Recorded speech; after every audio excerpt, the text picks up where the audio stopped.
like to call the meeting to order, please. Would you please join me in the Pledge of Allegiance? Pledge allegiance to the flag of the United States of America and to the republic for which it stands, one nation, under God, indivisible, with liberty and justice for all. Could we have a roll call, please? Present. Present. Present. Absent. Council Moriarty. Present. Council Nicola. Present. Councilor Peliquin. Present. Councilor Regis. Delayed. Councilor Vandal. Present. 7 here. Thank you. Agenda item number 3, consider and accept Town Council meeting minutes of Monday, January 14th, 2013. So moved. Any discussion? Councilor Marcucci? I just want to abstain, She wants Madam to- Chair. Thank you. Councilor Marcucci's abstaining. Could we have a show of hands on that, please? All in favor? One abstention? I'd like to abstain as well. 2 abstentions. Thank you. Okay.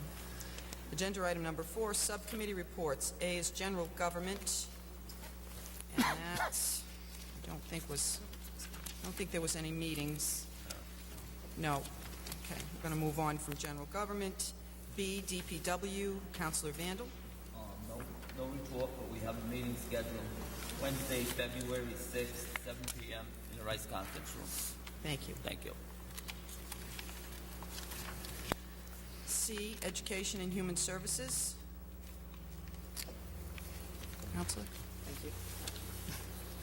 A meeting of the Planning and Development Subcommittee was held on Tuesday, January 22nd, 2013 in the Rice Conference Room. In attendance were myself, subcommittee members Council Moriarty, and citizens members Evelyn Petrelli and Jamie Staslin.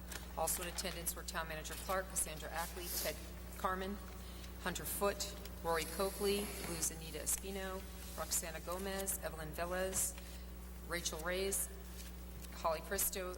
Councilor McDonald was absent.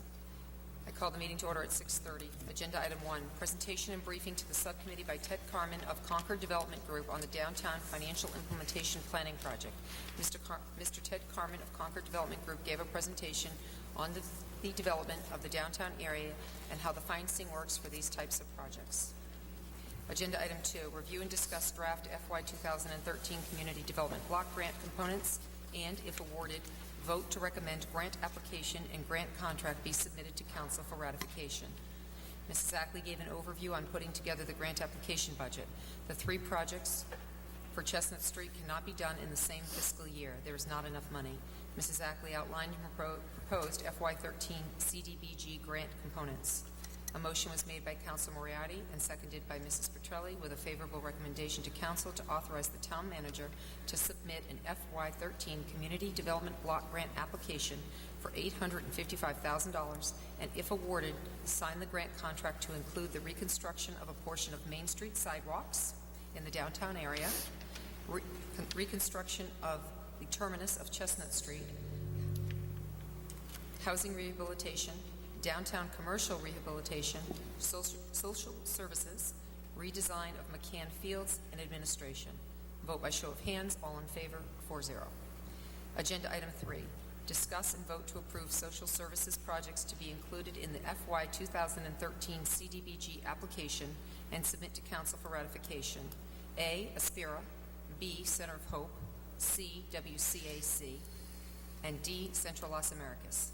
Discussion was held on the scoring for the 4 social service groups that have applied for funding.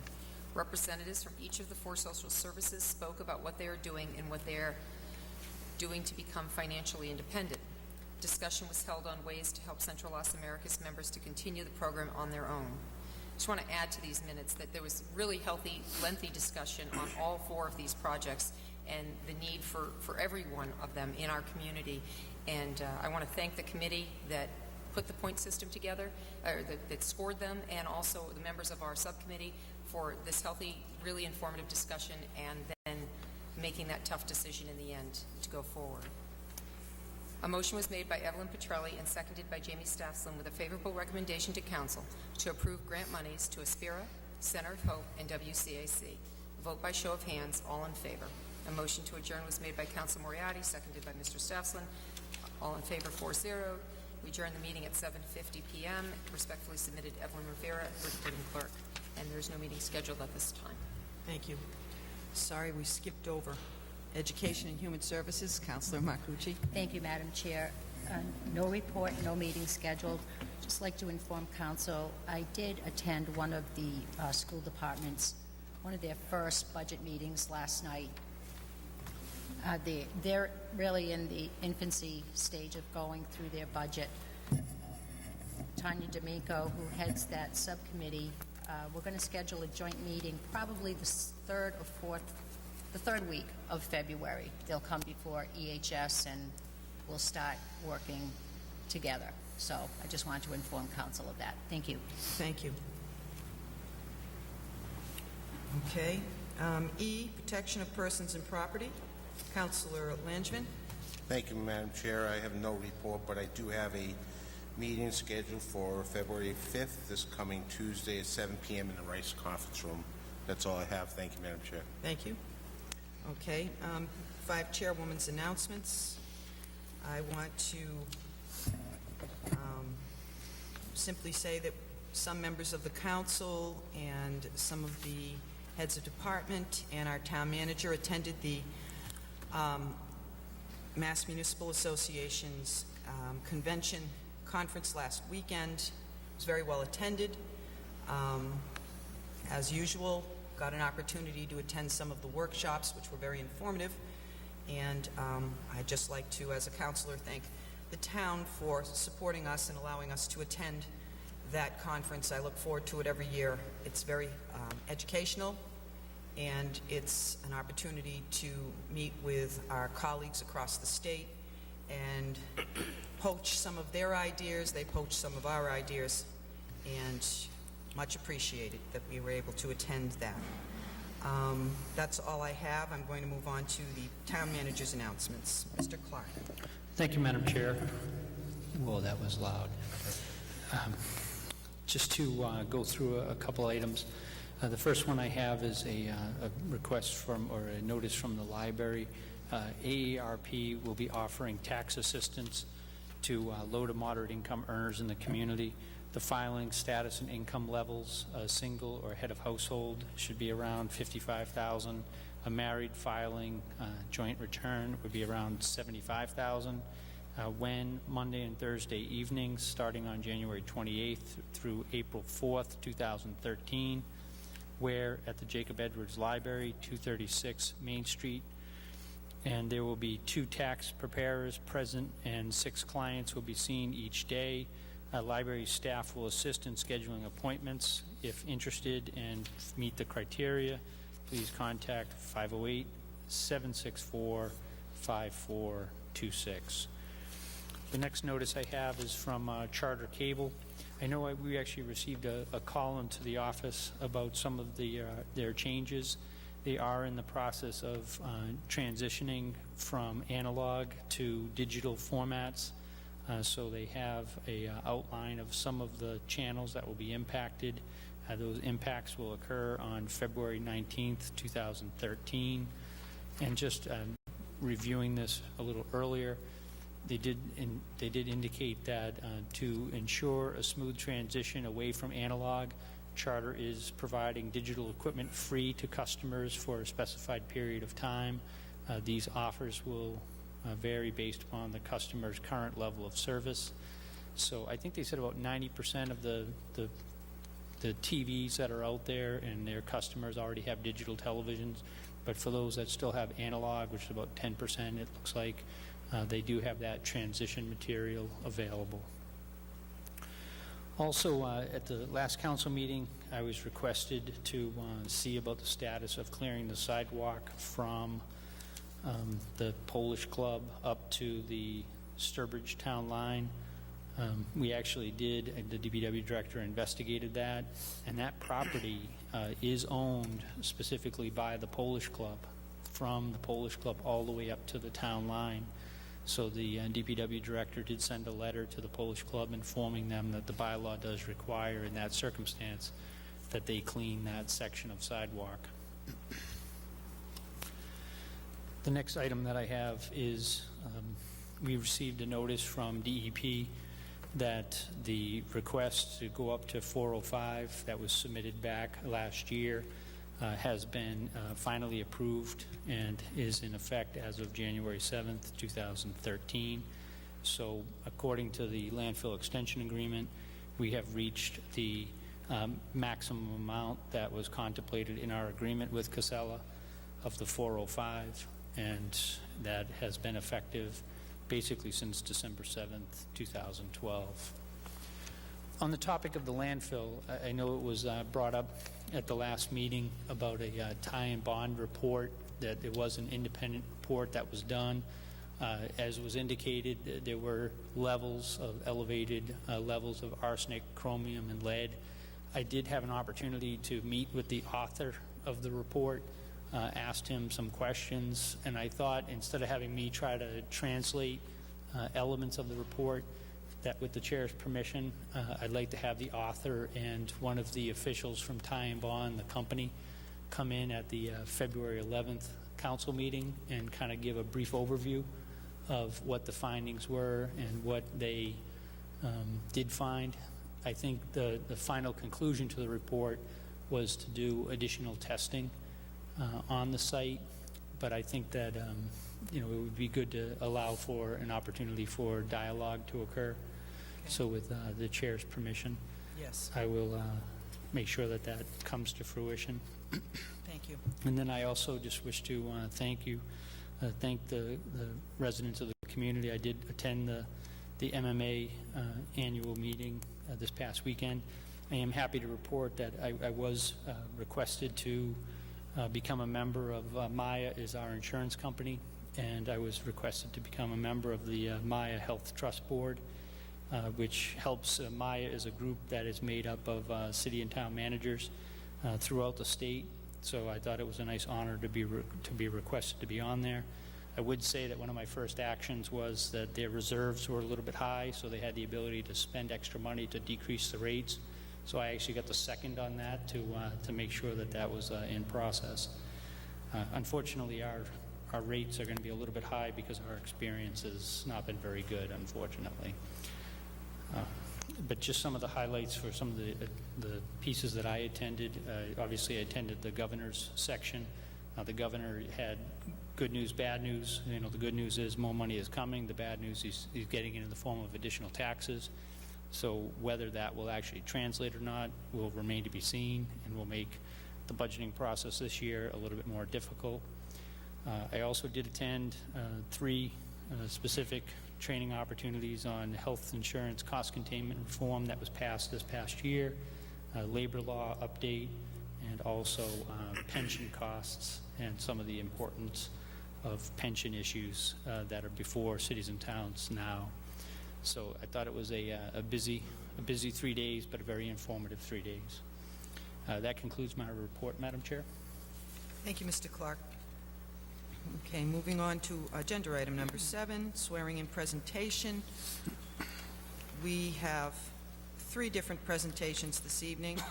The first is a life-saving award to police officers Brian Haggerty, John Ritchie, and Jesus Rosa. And this will be presented by the chief. Chief Good Surratt? evening, everyone. On August 9th of 2012, we received an emergency call from Cohasset Country Club that a gentleman had fallen onto the floor, was unresponsive.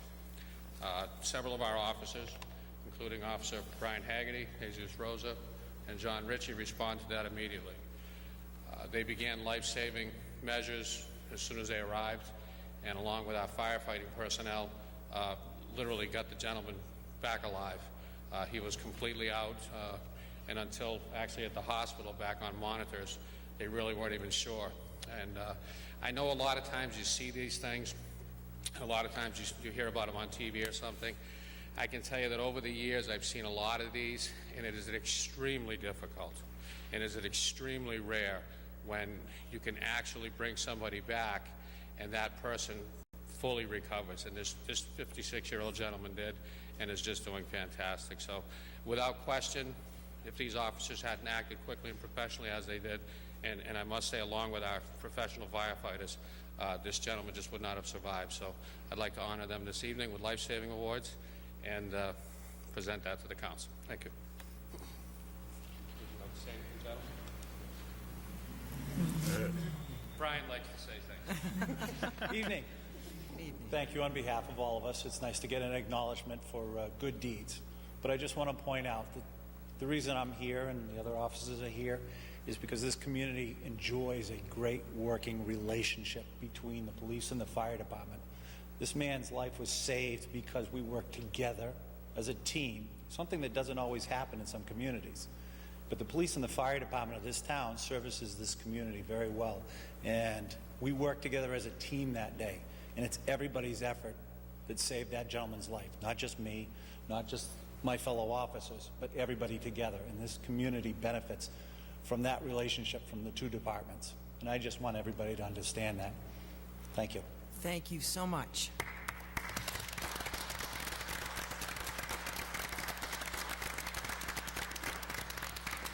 Thank you very much, Council. And Jesus says he doesn't like coming here very often, so we just want you to know that.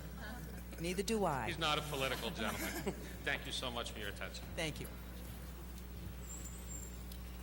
Okay, next will be Llewellyn Corkum, the chairperson for the Fest Steering Committee.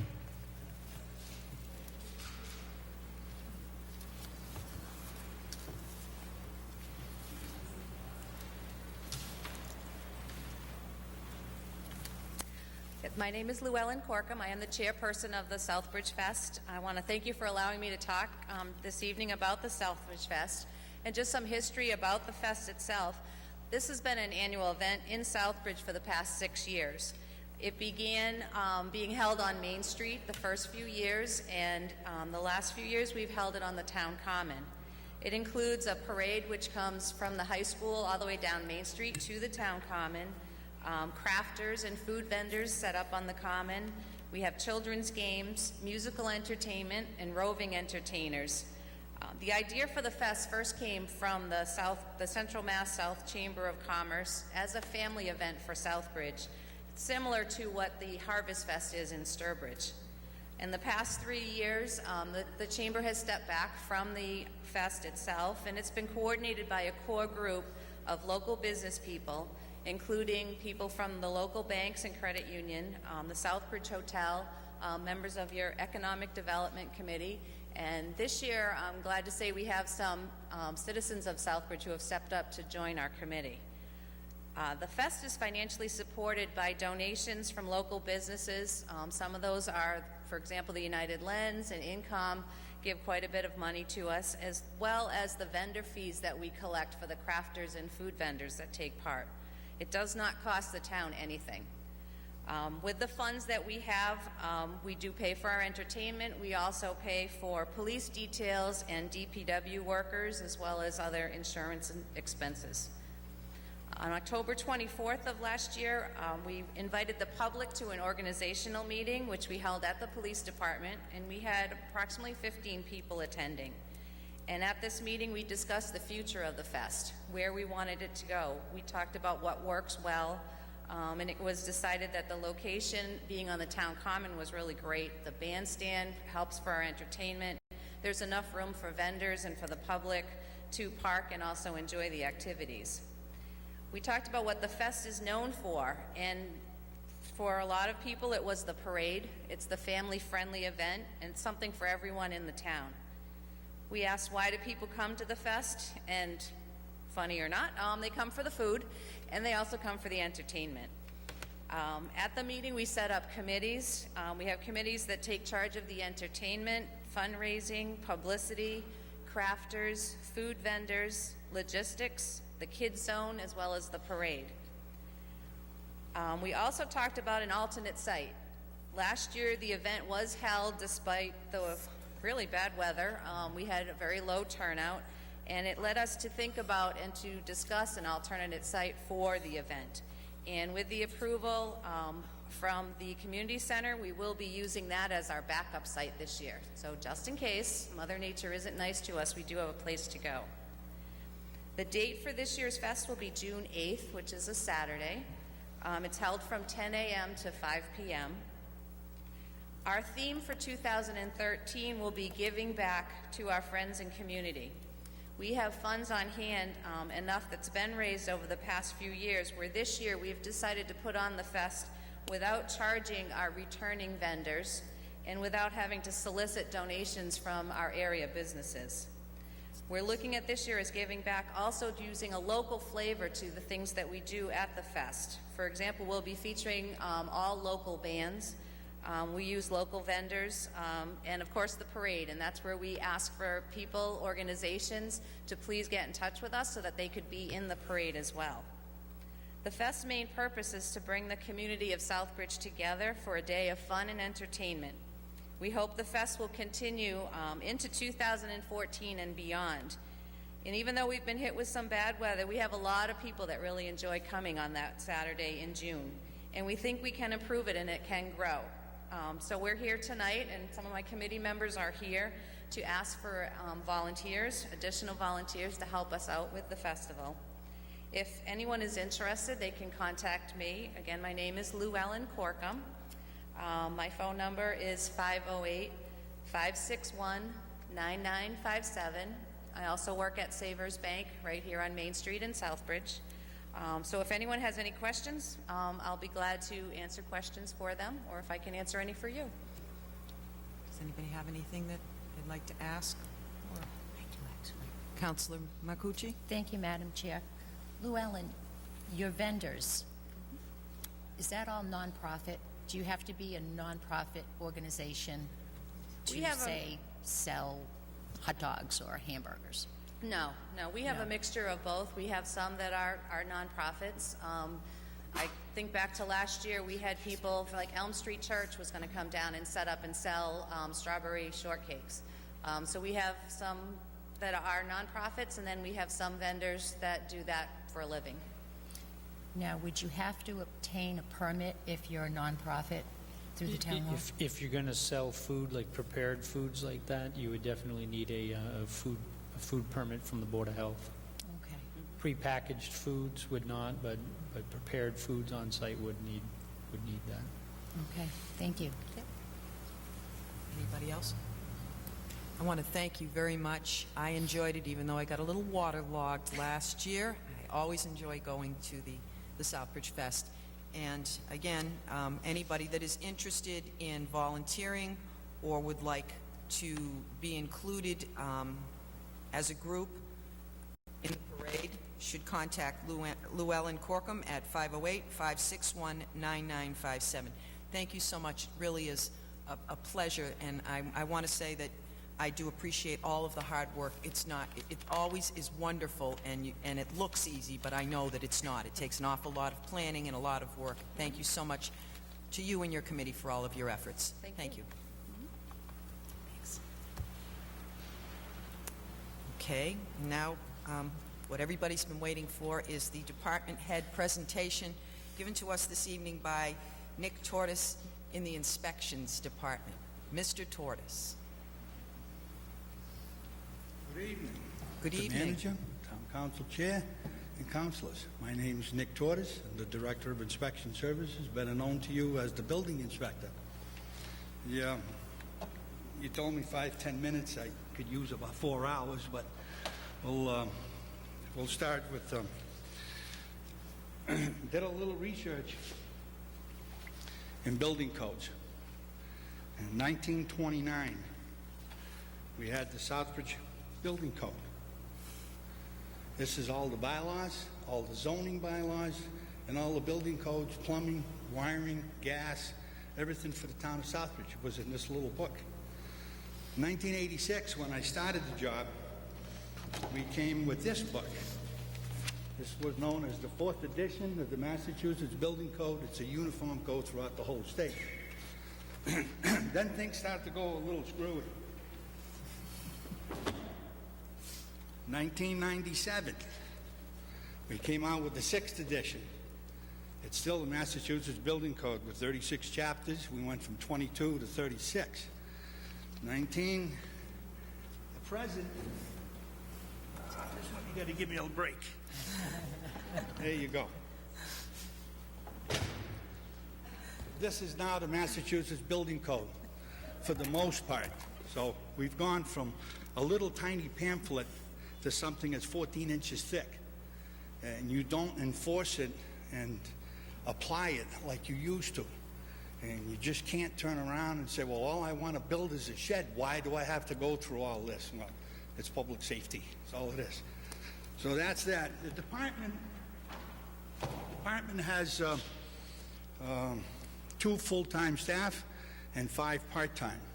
I got myself. I do building codes, zoning, signs.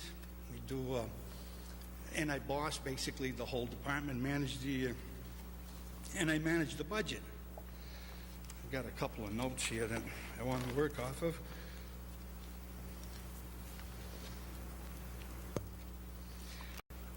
I review all the plans that come in for a building permit, whether it be a little simple sheet or something the size of, like we say in the trade, a bed sheet, like we had for the school. It was really intense and a lot of sheets and a lot of blueprints.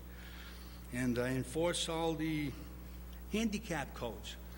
It's called the AAB, Architectural Access Board. I got to take care of the ramps and the railings and the bathrooms and the crash bars, not the crash bars, sorry, the grab bars in bathrooms, and it gets pretty intense. That's the handicap code, and there's no getting around it. You have to have it. I interact with the fire department. Whenever there's a problem and there's a safety concern, they call me. It could be during the day, it could be in the middle of the night, it could be on a weekend. And the same with the police. And I work close with the Public Works, and we all get along real well. To tell you the truth, I would have a hard time doing my job without the cooperation of fire, police, and Public Works. Judy is my administrative assistant. Her real title is senior clerk typist, but nobody types anymore. Today, you got to be computer savvy, or you can't do this job. And she does a heck of a job running the department. She does all the bill paying, does the payroll, helps me out with the budget, answers and records all telephone calls, any inspections that come in, logs everything for all the other inspectors. So she handles all 5 of us real well and keeps us going so that no one misses out. I got Bill Gibson as the wiring inspector, and he's real good at it. He's been at it for quite some time now. And Bill spent a lot of time with National Grid, so he's well-known and he's well-versed in the electrical trade. He enforces the National Electric Code with the Massachusetts amendments. The John Sahanic, I was lucky to get him, does all the gas and plumbing. He enforces what's known as 248 CMR, the Massachusetts Fuel and Gas Code, and plumbing.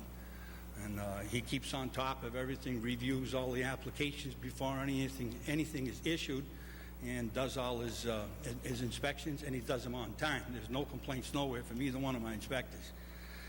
There's someone else that works for me that some of you folks probably wouldn't know about it, but Roland Barron, we all know him as Lefty.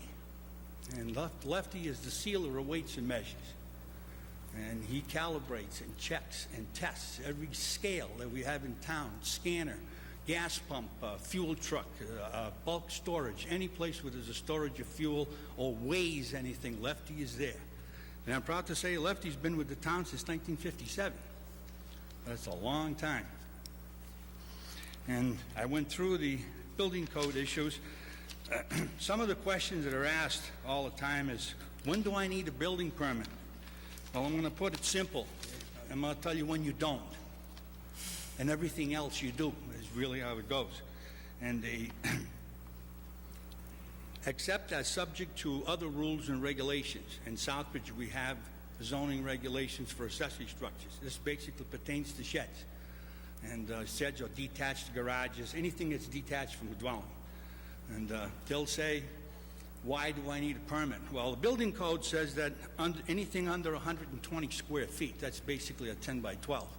Building code doesn't care if the town doesn't require a permit for it, but the town of Southbridge does. We have zoning regulations for accessory structures. They have to meet certain setback requirements.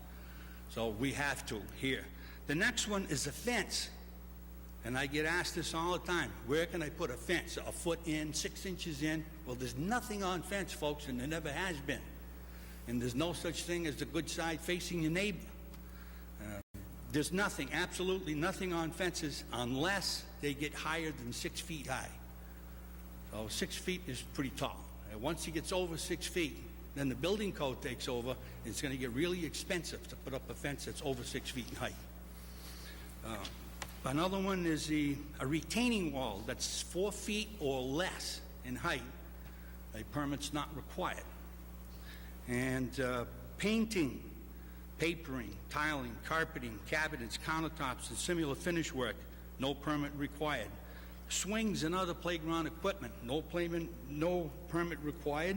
And greenhouses that are covered with a plastic film used for agricultural use, no permit required.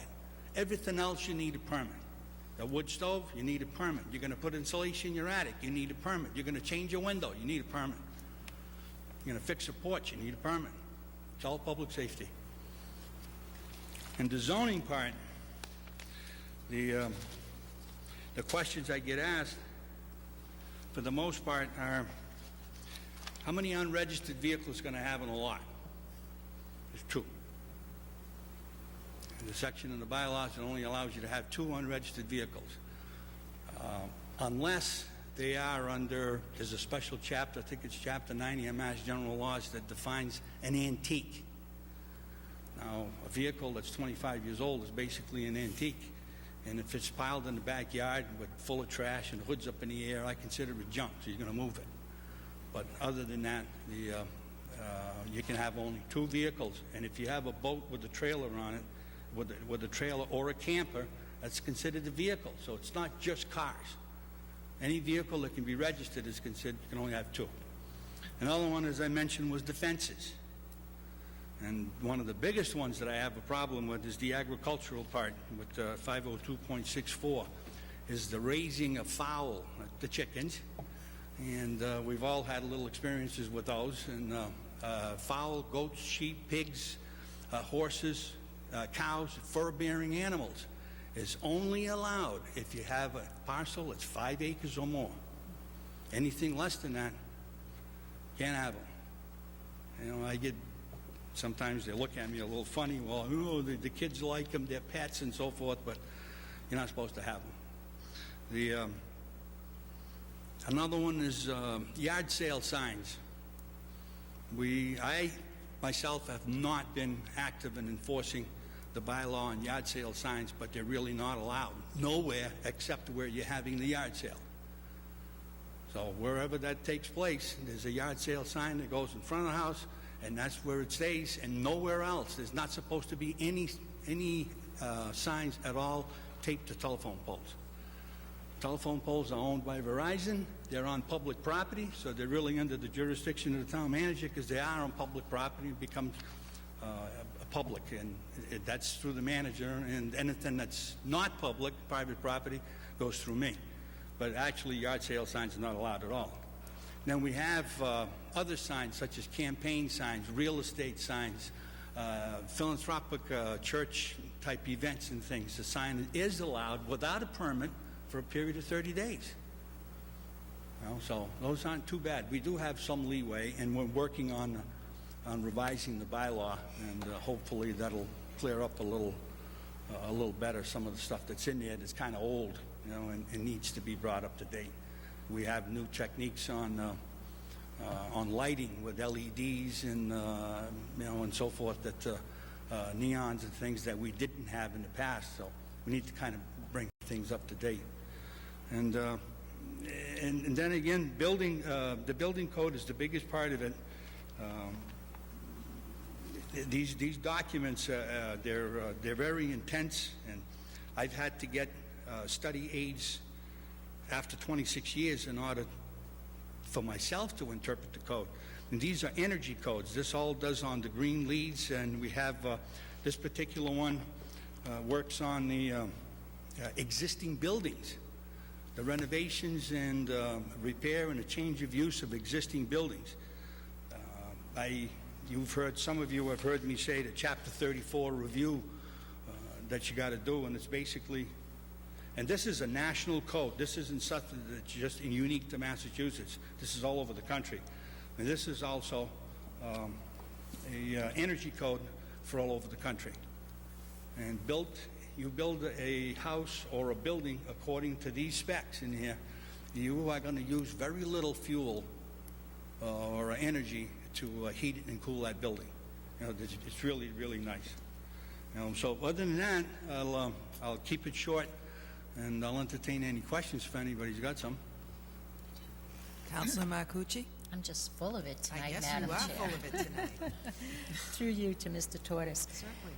Nick, fencing in between homes, like you said. A little louder. I'm sorry, can you hear me now? Yes. Okay. The fencing. Fencing? Home fencing. Yeah.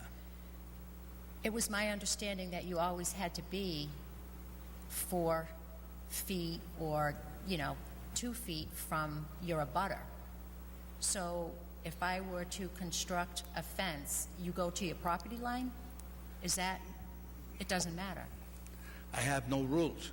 Well, not I. The town does not have any rules regarding to fences. Nothing. The only suggestion I make to people when they ask me the question is, don't put it on somebody else's land. But there's no reason why you can't go right up to the property line. If you really get technical with the word fence, it's a structure, and the definition of a structure is a group of materials assembled in a fixed location. And if you use that term, a structure has to meet setback requirements. So now that fence has to be 30 feet front, 10-foot side, and 30-foot rear in your area. So the fence will be up against your house. It just doesn't make sense. But we do not have anything at all on fencing. And all the way back to that 1929 bylaw, there's nothing on fencing. I never knew that. It's always my I understanding. do think, just in my experience, that it's not necessarily a building code issue, but it is a legal issue, that if you think of it, if you have a stockade fence that you need to paint and you put it on the line and you're in your neighbor's yard painting the fence, technically that's trespassing. So I think one of the advice that you do generally get is, to have it set back about a foot, so theoretically you're painting the fence from your own property and not someone else's. But I believe that's more, in my experience, it's been legal issue more so than a building code issue. Okay, thank you. Thank you, Madam Chair. Councilor Clements? Thank you. In regard to fencing, you say there are no rules on that. I can see property lines, but you have fencing rules in regard to swimming pools. Yes, that's different. Yeah. And could you explain that to make sure that people are really clear about that? Those are in the swimming pool regulations, and they're all, well, it used to be Chapter 4, now it's different. It's in another place in the building code. It does. You have to have a security fence around that pool. That's, yeah. But isn't it 5 feet? And, aren't there some rules to it? Yes. In Southbridge, I thought it was 5 feet. The state regulations are for private, it's 4 feet. For semi-private, it's 5 feet. And for public, it's 6 feet. But in Southbridge, our bylaws is 5 feet. Okay, I was going to say, because you just said semi-private, and yet I was told the 5-footer years and years ago. So, Well, but that would because be it's like a Southbridge. condo place where there's a pool for the condo complex. Right. They got to have a fence of 5 feet tall. Right, but in Southbridge, our own bylaws Our is rules, 5 our feet. zoning bylaws are 5 feet. Okay, and that's what you tell people when they're putting And in. that's what I make them do. Yeah, well, I have to. Yeah. Right, okay, I'm just making sure. Okay, great. I know that comes up a lot for people that I talk to. Thank you. Does anybody else have anything for Mr. Tortis? I want to thank you very much. Welcome. Now that's the second time this evening coming from the podium that I've heard about the cooperation of the different departments, and it makes me feel very good to hear that. That's what we hope for, that you all work as a team, and that's what we seem to aspire to, and I guess you're right there. So thank you very much. You're welcome. Appreciate it. Have a good night. Thanks. Okay, moving on to agenda item number 8 is Citizens Forum. Do I have any citizens wishing to come forward this evening? If so, please give your name and address when you would come to the podium. No one has anything? Okay, I'm going to move on to agenda item number 9. Vote to approve expenditure of snow and ice removal in excess of available appropriations pursuant to Mass General Law, Chapter 44, Section 31D. Second. Any discussion? Madam Chair, if I do have a handout just to let people know, obviously we have had some snowstorms at the beginning, obviously, of the snow season here, and to date we have spent $190,000. We're down to $9,500 that's left in the original appropriation. So just to kind of hopefully get us through the winter. I do have on item number 10 that this allows us legally to overexpend, and then the second would actually be to transfer money in to kind of hopefully get us through the balance of the season. But I just thought if anyone is interested, I do have the breakdown, but we are at about $190,000 spent to date. Thank you. Can I have a roll call, please? Counselor Langevin? Yes. Counselor Marcucci? Yes. Counselor Moriarty? Counselor Nicola? Yes. Counselor Peliquin? Yes. Counselor Regis? Yes. Counselor Vandal? Yes. Counselor Clements? Yes. 8 yes. Thank you. 10, vote to transfer $100,000 from stabilization account into the snow and ice account. So moved. Second. Discussion? Roll call, please. Counselor Marcucci? Yes. Counselor Moriarty? Counselor Nicola? Yes. Counselor Peliquin? Yes. Counselor Regis? Yes. Counselor Vandal? Yes. Counselor Clements? Yes. Counselor Langevin? Yes. 8 yes. Thank you. Agenda item number 11, vote to ratify the FY 2013 Community Development Block Grant application in the amount of $855,000 to fund the following components: reconstruction of a portion of downtown Main Street sidewalk, reconstruction of the terminus of Chestnut Street, housing rehabilitation, downtown commercial rehabilitation, social services, redesign of McCann Fields, and general administration. Second. Any discussion? A roll call, please. Counselor Moriarty? Yes. Counselor Nicola? Yes. Counselor Peliquin? Yes. Counselor Regis? Yes. Counselor Vandal? Yes. Counselor Clements? Yes. Counselor Langevin? Yes. Counselor Marcucci? Yes. 8 yes. Thank you. Agenda item number 12, vote to approve social services projects included in the FY 2013 CDBG application in the total amount of $100,000 to be divided equitably among the following 3 groups: 1, Aspira; 2, Center of Hope; 3, WCAC. So moved. Second. Any discussion? Roll call, please. Counselor Nicola? Yes. Counselor Peliquin? Yes. Counselor Regis? Yes. Counselor Vandal? Yes. Counselor Clements? Yes. Counselor Langevin? Yes. Counselor Marcucci? Yes. Counselor Moriarty? Yes. 8 yes. Thank you. Agenda item number 13 is Councilors' Forum. Councilor Langevin. Thank you, Madam Chair. Excuse me. I really didn't know where to put this. I had a citizen member ask me, they couldn't be here tonight.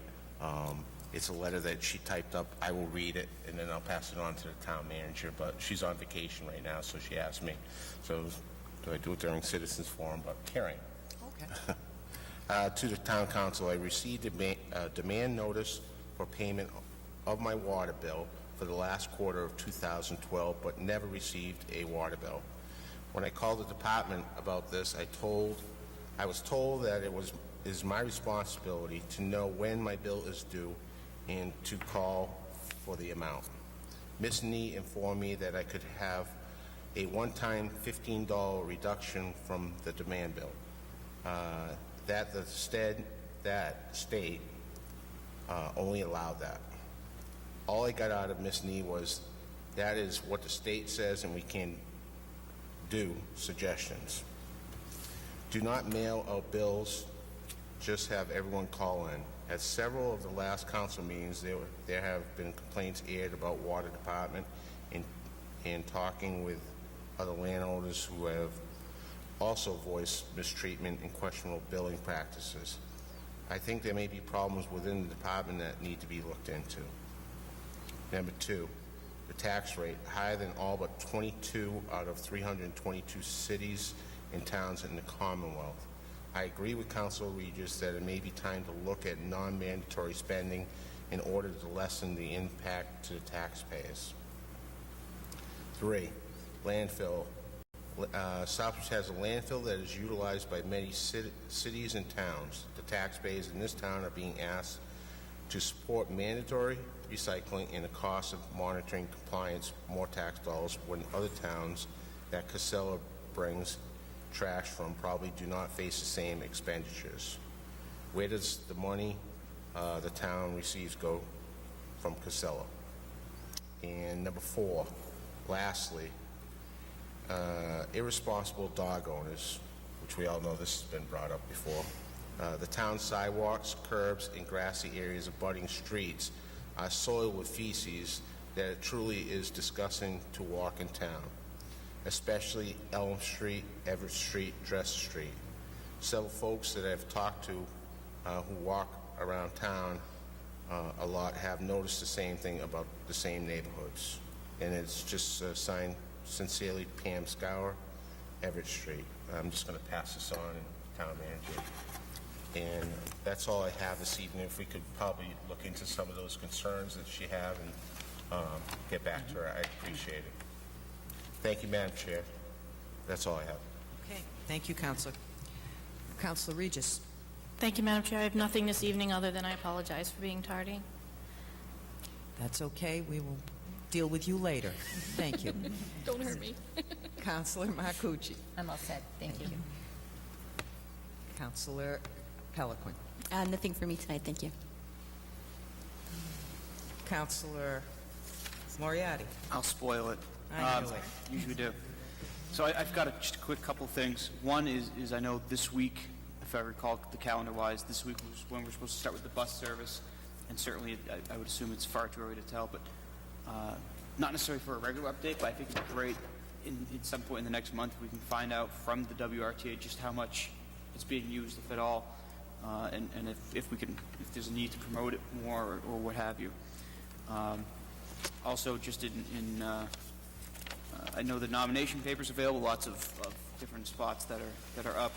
Fortunately, we kind of dodged a bullet fiscally to a degree with the special Senate election working out to be the same day as our town election on the 25th of June. So that works out, and just encouraging people, anyone who's interested in various positions, those are available.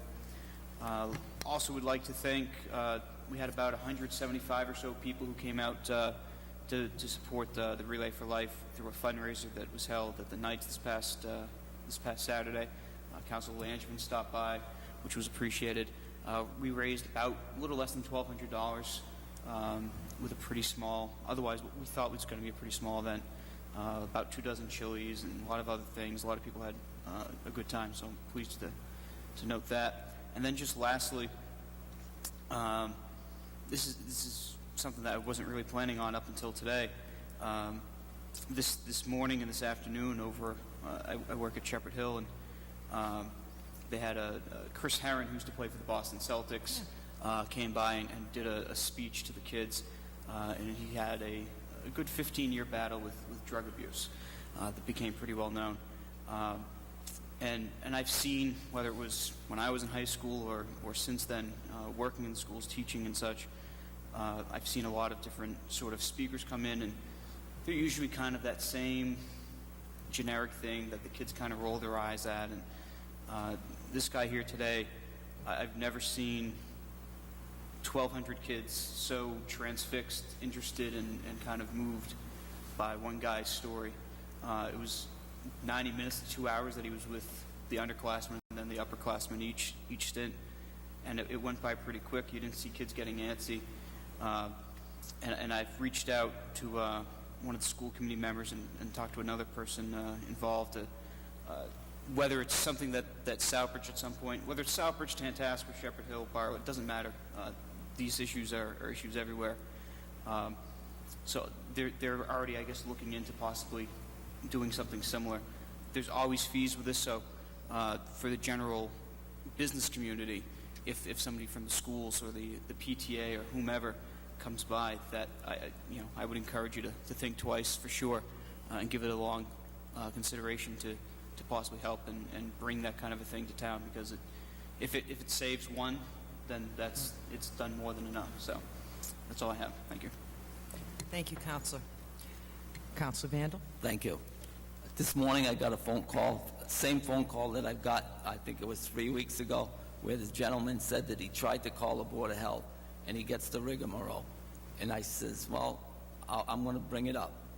Right after he hung up, I tried to call the Board of Health, and he's right. You get the rigmarole. He says he's been trying to get in touch with the Board of Health for the last 2 weeks, and it's the same thing. So, they better get their phone line checked.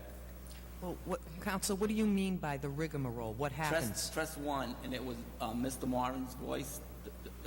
He says, they say press 1. You press 1, and it throws you off. You don't get anything. Press 1, then press 2 for something else. And so I pressed 1, said to speak to a person. I pressed 1. It throws you off. Okay?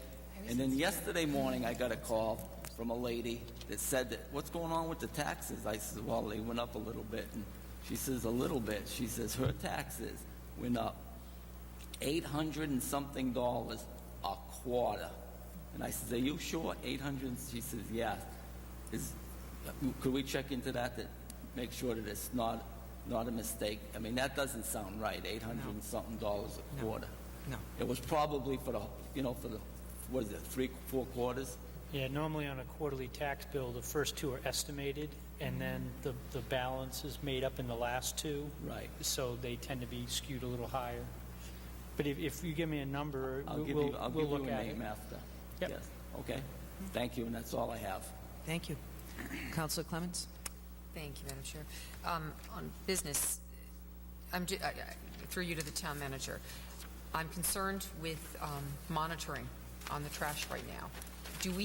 Are we still issuing tickets or warnings? Is there anybody out there looking at the situation? This morning's ride down a few streets made me very concerned that we're going backwards. And I just want to be really clear where we're at the moment. And if we are limited in our monitoring, then perhaps we need to get Kim out there or somebody else, because it was very disturbing to see trash bags alongside trash containers, but numerous trash bags on the sidewalks today. Just to that point, I know we had an unfortunate headline that we're out of the enforcement business, which technically we are right now. We are in the process of obtaining quotes to secure that service and get that back. But we are in a transition period, because I think it was the last council meeting that was actually voted. 2 council meetings ago. I wasn't here. Yes, and so I'm very disturbed and disappointed in the decision that was made then, because I am seeing right now, obviously those, maybe they're new, but I'd be surprised to see so many in one day with non-compliance, when before I was going down the same roads and there was a lot of compliance.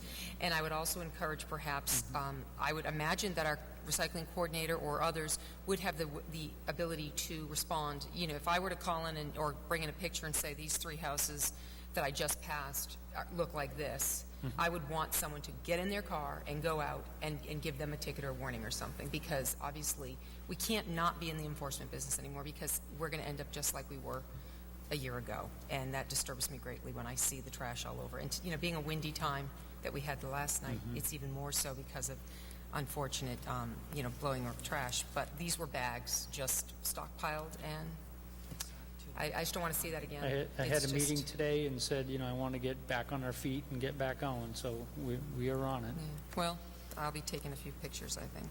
Well, we were in transition, so. Okay. Well, all right. And on a good note, our town does have lots going on. I had gotten some emails. The Art Center has a new exhibit tomorrow evening, and the Center of Hope is having a fundraiser with music over at the cannery. So I know their websites have the information. I don't have it all in front of me, but just want to push that out to people that there's lots going on in our town. All it takes is a look in the paper or perhaps a visit to a website, and I encourage you to support the entities in town and enjoy yourself in the same time. So hope you get out there. Thank you. Thank you. And our next meeting date? It will be Monday, February 11th, 2013, here in Council Chambers at 7 p.m. But again, as always, keep your eyes open just in case there's a change. That's the schedule. And last but not least, adjournment. So moved. Second? Second. All in favor? We're adjourned. Have a nice evening.